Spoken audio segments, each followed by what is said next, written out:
جاتا ہے، اور پھر بیت المقدس کے بعد نبیوں کی امامت کے بعد اس نبی کا رخ آسمان کی طرف کیا جاتا ہے، اس کی زمینی پرواز ختم کر دی جاتی ہے اور پھر آسمان کی پرواز شروع ہوتی ہے، پہلا آسمان، دوسرا اور 7 آسمان کراس کر کے اس نبی کو سدرۃ المنتہا، اور سدرۃ المنتہا کے بعد عرش پر اللہ کا دیدار اور اللہ کے سامنے جو ہے وہ ملاقات کا شرف ملتا ہے۔ آج تک کسی نبی کو یہ شرف نہیں ملا کہ سامنے اللہ ہے اور سامنے رسول اللہ صلی اللہ علیہ وسلم کی ذات ہے۔ جنت دکھائی جاتی ہے، جہنم دکھائی جاتی ہے، عذاب دکھایا جاتا ہے۔ یہ ساری چیزیں اس چند لمحے کے اندر کروانے والا کون ہے؟ یہ اللہ کی ذات ہے۔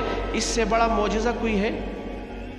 یہی معجزہ لے کر جب رسول اللہ صلی اللہ علیہ وسلم آئے تو آپ صلی اللہ علیہ وسلم کے جو نہ ماننے والے مشرک تھے، انہوں نے کیا کہا کہ آج تو محمد کی جو ہے وہ صلی اللہ علیہ وسلم کے ساتھیوں کو اس نبی سے توڑنے کا ہمیں سب سے بڑا پوائنٹ ملا ہے کہ آج ہم محمد کے ساتھیوں کو محمد سے کیا کر دیں گے؟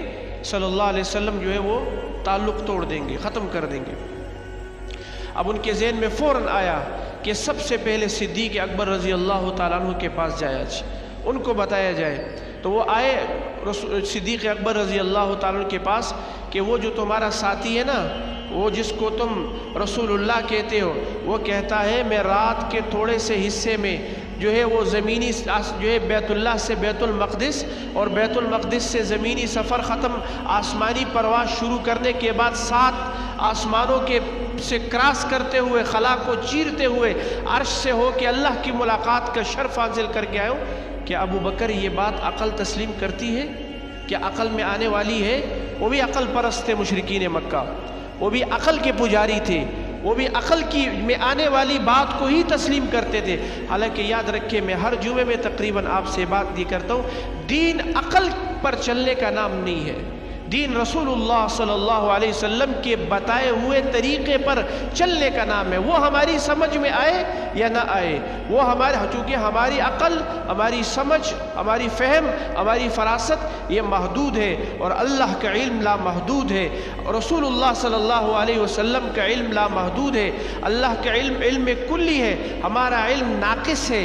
رسول اللہ صلی اللہ علیہ وسلم کا علم کلی ہے، ہمارا علم محدود ہے، ناقص ہے۔ تو کیا کہا ابو بکر صدیق رضی اللہ تعالیٰ نے؟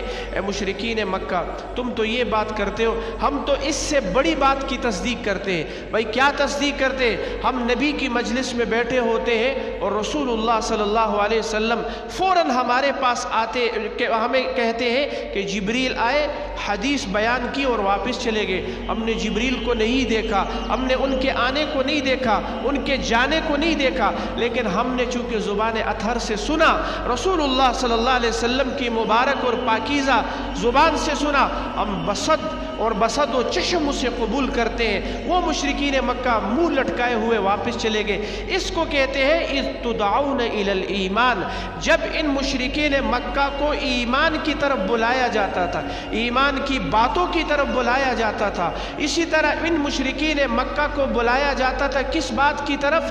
کہ معجزات، چونکہ عقل میں آنے والی چیز نہیں ہے، آپ کوئی معجزہ اٹھا کر دیکھ لیں، نبی کے ہاتھ سے چشمے ابلتے ہیں، یہ عقل میں آنے والی بات نہیں ہے۔ چند آدمیوں کا کھانا سینکڑوں آدمیوں کے لیے کافی ہو جائے، یہ عقل میں آنے والی بات نہیں ہے۔ عرش کا سفر طے کرنا یہ عقل میں آنے والی بات نہیں ہے۔ نبی تھوک ڈالتے ہیں، پانی میٹھا ہو جاتا ہے شہد سے بھی زیادہ، یہ عقل میں آنے والی بات نہیں ہے حضرات محترم۔